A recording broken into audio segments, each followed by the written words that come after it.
히브리서 12장 14절에서 29절 말씀입니다.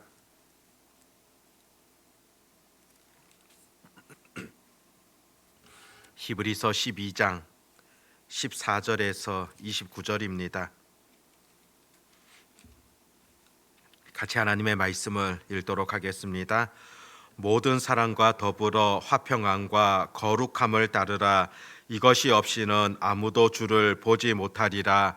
너희는 하나님의 은혜에 이르지 못하는 자가 없도록 하고 또 쓴뿌리가 나서 괴롭게 하여 많은 사람이 이로 말미암아 더럽게 되지 않게 하며 음행하는 자와 혹 한 그릇 음식을 위하여 장자의 명분을 판 에서와 같이 망령된 자가 없도록 살피라.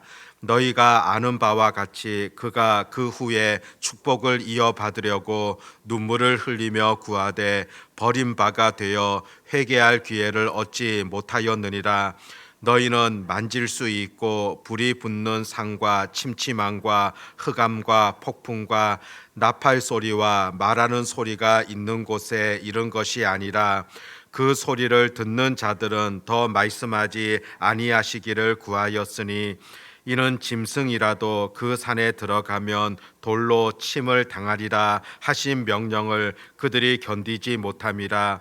그 보이는 바가 이렇듯 무섭기로 모세도 이르되 내가 심히 두렵고 떨린다 하였느니라.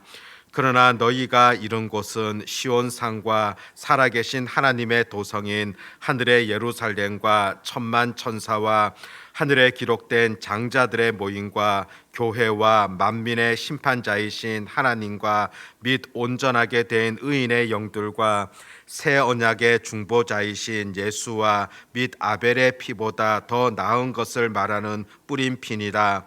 너희는 삼가 말씀하신 이를 거역하지 말라. 땅에서 경고하신 이를 거역한 그들이 피하지 못하였거든 하물며 하늘로부터 경고하신 이를 배반하는 우리일까 보냐. 그때에는 그 소리가 땅을 진동하였거니와 이제는 약속하여 이르시되 내가 또 한 번 땅만 아니라 하늘도 진동하리라 하셨느니라. 이 또 한 번이라 하심은 진동하지 아니하는 것을 영존하게 하기 위하여 진동할 것들 곧 만드신 것들이 변동될 것을 나타내심이라. 그러므로 우리가 흔들리지 않는 나라를 받았은즉 은혜를 받자. 이로 말미암아 경건함과 두려움으로 하나님을 기쁘시게 섬길지니 우리 하나님은 소멸하는 불이심이라. 아멘. 히브리서 11장 우리 믿음장의 내용들을 우리 지난번에 살펴보았습니다. 믿음으로 살았던 그런 선진들에 대하여서 구체적으로 설명하는 것을 볼 수가 있습니다. 그 선진들의 믿음을 바로 우리들도 배워야 할 것이며 또 그 믿음을 따라 여전히 우리도 살아가야 될 것을 그렇게 가르쳐 줍니다. 실제로 히브리서가 쓰여질 당시를 보면은 여러 박해가 있었습니다.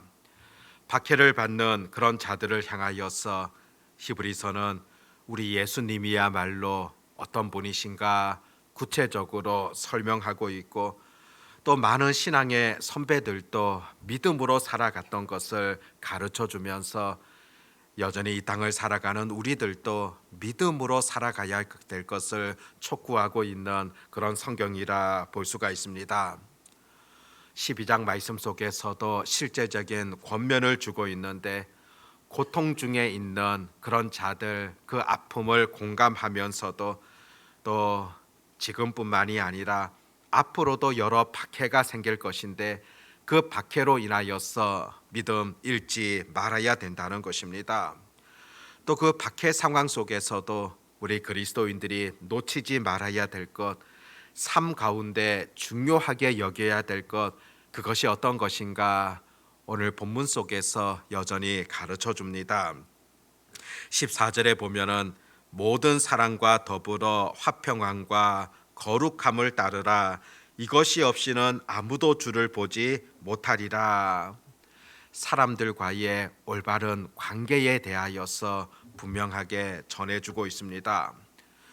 화평과 또 거룩한 삶, 이것을 추구해야 된다. 그렇게 지금 14절에서는 전해주고 있지 않습니까?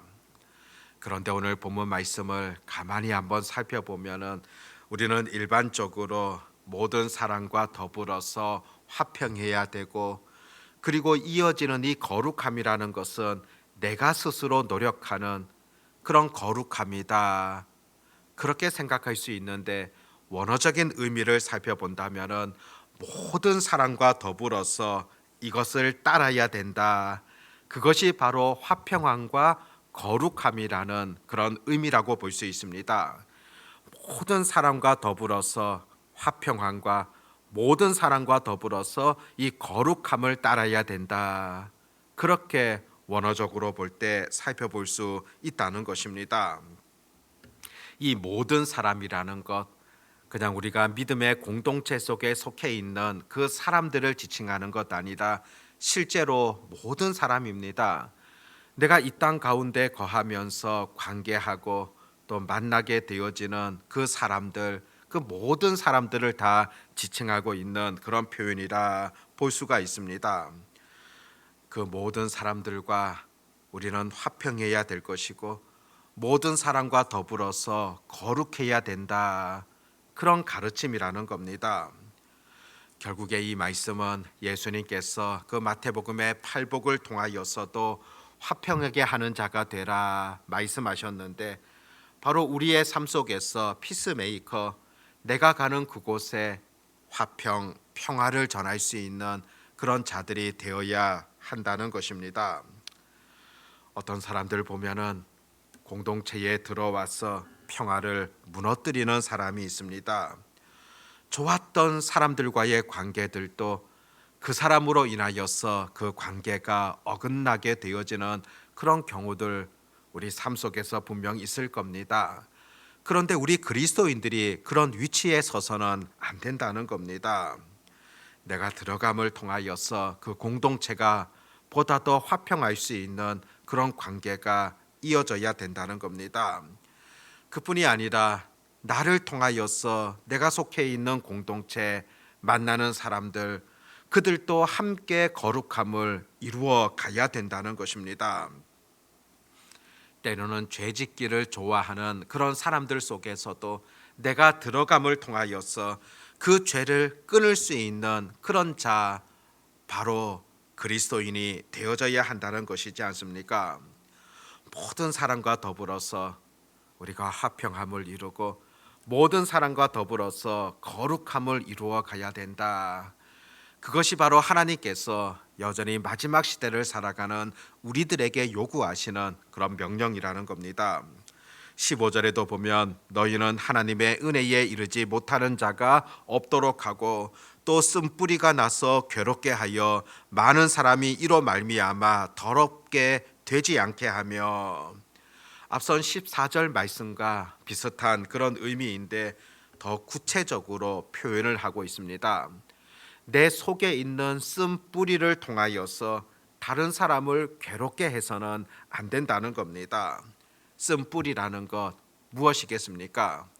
그냥 내가 본성적으로 갖게 되어졌던 죄악된 성향이라 거기에 그치는 것이 아니라 내 속에 있는 죄로 인하여서 다른 사람들에게까지 미치게 되어지는 그런 영향력들, 내 속에 있는 죄를 통하여서 공동체를 무너뜨리게 되어지는 그것을 바로 오늘 본문에서는 쓴뿌리다 표현하고 있습니다. 구약 성경 말씀을 보면은 한 사람이 또 때로는 소수가 그 공동체 전체를 무너지게 했던 그런 경우들을 종종 찾아볼 수가 있습니다. 아간이 하나님의 말씀에 온전히 순종하지 못함을 통하여서 공동체 전체가 무너졌던 그런 예들을 볼 수 있지 않습니까? 가나안을 정탐하고 돌아왔던 10명의 정탐꾼들, 부정적인 보고를 하게 되어지고 백성들 모두가 그 이야기를 듣고 낙심하게 되어졌던 그런 경우들을 보게 되어집니다. 광야 생활하였던 그 이스라엘 백성들, 처음에는 소수의 사람들이 시작하였던 그 불평과 원망이라는 것, 그것이 전체로 번지게 되어지는 그런 경우들도 살펴보게 되어집니다. 쓴 뿌리라고 표현하고 있는데, 뿌리 자체는 적은 것이지만은 그 뿌리로부터 위로 올라오는 줄기, 또 거기서 맺히는 열매들은 가득하고 크다고 볼 수가 있습니다. 그런데 뿌리가 제대로 그 기능을 다하지 못한다면은 결국에는 그 전체에 영향을 끼치게 되어지는 것이지 않습니까? 죄성을 갖고 있는 그 사람들이 어떤 원망들, 불평들, 부정적인 것에 반응하는 것들, 이와 같은 생각들은 옆 사람들에게, 함께하는 사람들에게 쉽게 전염되어지곤 합니다. 내 속에 있는 그 쓴뿌리가 믿음의 시각이 아니라 세상적인 시각들, 부정적인 시각으로 인하여서 공동체에 끼치게 되어지는 악 영향들이 있다는 겁니다.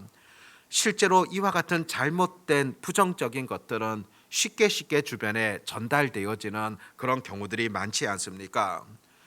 그렇기 때문에 내 속에 먼저 이 쓴뿌리가 생겨나지 아니하도록 늘 지속적으로 노력하며 수고해야 될 것이고, 나의 부정적인 언사나 또 원망이나 불평을 통하여서 이것이 공동체에 전달되어진다거나 전해지지 아니하도록 우리 스스로 노력할 수 있는 그런 지혜가 필요하다는 겁니다. 16절에서는 음행하는 자와 혹 한 그릇 음식을 위하여 장자의 명분을 판 에서와 같이 망령된 자가 없도록 살피라. 구약 성경에 에서를 지금 예로 들고 있습니다. 당장의 허기를 채우기 위하여서 장자의 명분을 팔았던 바로 에서이지 않습니까? 이 장자의 명분이라는 것은 아주 중요한 것입니다. 하나님께서 아브라함을 통하여서 언약을 맺으시고 그 후손들을 통하여서 하나님은 복을 주신다는 것인데, 물질적인 욕구에 취하여서 하나님의 복을 팔았다는 그런 의미를 주고 있습니다. 정말 더 소중하고 중요한 것들을 팔았다는 그런 의미라고 볼 수가 있습니다. 실제로 이 말씀은 당시 박해로 인하여서 신앙을 포기하는 그런 자들을 향하였던 경고라고 볼 수가 있습니다. 무엇이 더 소중하냐는 것입니다. 정말 우리가 끝까지 놓치지 말아야 될 것, 끝까지 버리지 말아야 될 것, 그것이 어떤 것이겠습니까? 바로 믿음이라는 겁니다. 믿음을 끝까지 붙들어야 되는데, 그 중요한 믿음을 버리게 되어졌던 그런 어리석음을 지적하고 있는 그런 말씀이라 볼 수 있습니다.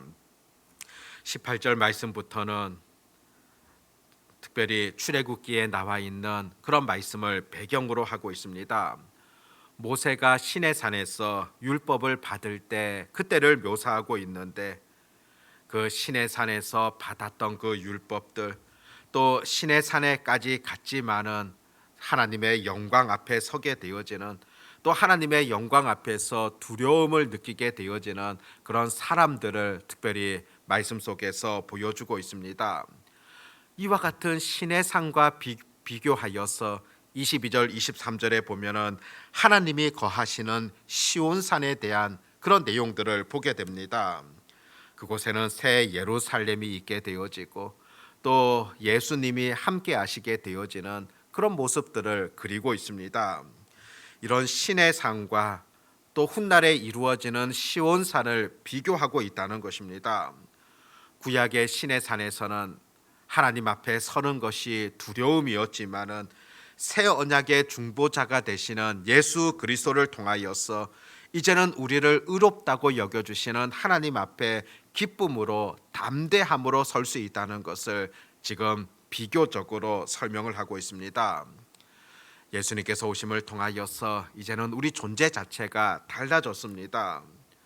그런데 중요한 것은 구약의 그런 배경 속에서도 믿음으로 살았던 우리 선진들이 있는데, 이제는 완전한 구원의 은혜를 누리고 있는 신약 백성들이야말로 정말로 담대하게 이 땅 가운데 믿음으로 살아가야 되지 아니하냐, 그런 질문을 여전히 우리에게 던져주고 있다는 겁니다.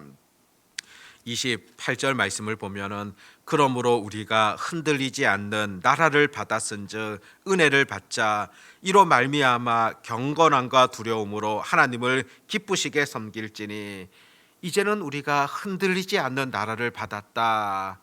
그렇게 지금 표현하고 있지 않습니까? 완전한 하나님의 나라라고 볼 수 있습니다. 이것이야말로 하나님께서 베풀어 주시는 놀라운 은혜이며 지금 우리들은 이와 같은 흔들리지 아니하는 영원한 나라 그 선물을 받았다는 겁니다. 그렇기 때문에 경건함과 두려움을 가지고서 하나님을 기쁘게 섬겨야 된다. 그렇게 지금 전해주고 있습니다. 경건함 또 두려움을 가지고서 하나님을 기쁘시게 섬겨가야 되는 것, 이것이 바로 오늘 우리에게 주어진 하나님의 말씀이며 여전히 쫓아가야 될 그런 삶이라는 것입니다. 오늘 말씀을 통하여서 다시 한번 우리가 어떤 은혜를 누리고 있는가, 신의 산의 언약이 아니라 시온 산에서 흔들리지 아니하는 하나님의 풍성한 은혜를 받았다는 새롭게 되어진 존재라는 사실들을 잊지 아니하며 우리를 통하여서 경건함과 두려움으로 온전히 하나님을 기쁘시게 할 수 있는 그런 자리에 늘 설 수 있는 주의 자녀들 되어지시기를 바랍니다. 기도하겠습니다. 하나님 아버지, 우리가 어떤 존재인가를 히브리서 말씀을 통하여서 분명하게 가르쳐 주고 있습니다. 예수 그리스도를 통하여서 온전한 구원의 은혜를 얻게 되어졌고 흔들리지 아니하는 영원한 하나님의 나라를 선물로 받았습니다. 그와 같은 자로서 이 땅을 살아나가면서 경건함과 두려움으로 하나님을 기쁘게 섬기게 되어지는 그런 자리에 늘 서게 해 주시기를 간절히 소망합니다. 하나님의 나라의 참된 기쁨과 은혜를 마음껏 누리고 또 이와 같은 은혜들을 세상 속에서 또 많은 사람들 속에서 온전히 전해줄 수 있도록, 또 화평함을 이루어 갈 수 있도록, 또 거룩함을 이루어가는 그런 하나님의 백성들이 되게 하여 주시기를 간절히 소망합니다. 아버지 하나님, 또 내일 거룩한 주일 우리가 주님 앞에 나와 예배하게 됩니다. 영과 진리로 드려지는 복된 예배가 되게 하여 주시고 또 하나님께서 기뻐하시는 그런 예배를 온전히 드릴 수 있는 그런 은혜들이 있게 해 주시기를 소망합니다.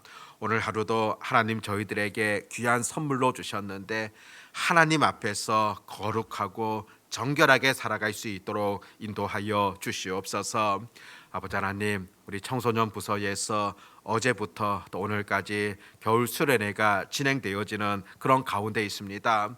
특별히 우리 청소년들을 하나님의 능력의 손으로 꼭 붙들어 주시기를 소망합니다. 여러 흔들리는 그런 가치관 속에서 세상적인 가치관을 쫓아가는 것 아니라 하나님께서 바라시는 바 하나님의 뜻을 바르게 깨닫고 실천할 수 있는 그런 청소년들 되게 하여 주시옵시고 그들의 앞길들을 하나님께서 주관하시고 또 하나님을 더욱더 잘 믿는, 잘 섬기는 그런 자들로 아름답게 자라갈 수 있도록 인도해 주시기를 간절히 소망합니다. 아버지 하나님, 수련회를 통하여서도 하나님의 풍성한 은혜를 경험하며 또 주님 안에서 아름다운 교제를 나누게 하여 주시옵고 또 돌아오는 그 길들까지 하나님께서 보호하시고 인도하여 주시기를 간절히 소망합니다. 말씀으로 잘 자라갈 수 있는 그런 청소년들이 되게 해 주시기를 간절히 원합니다.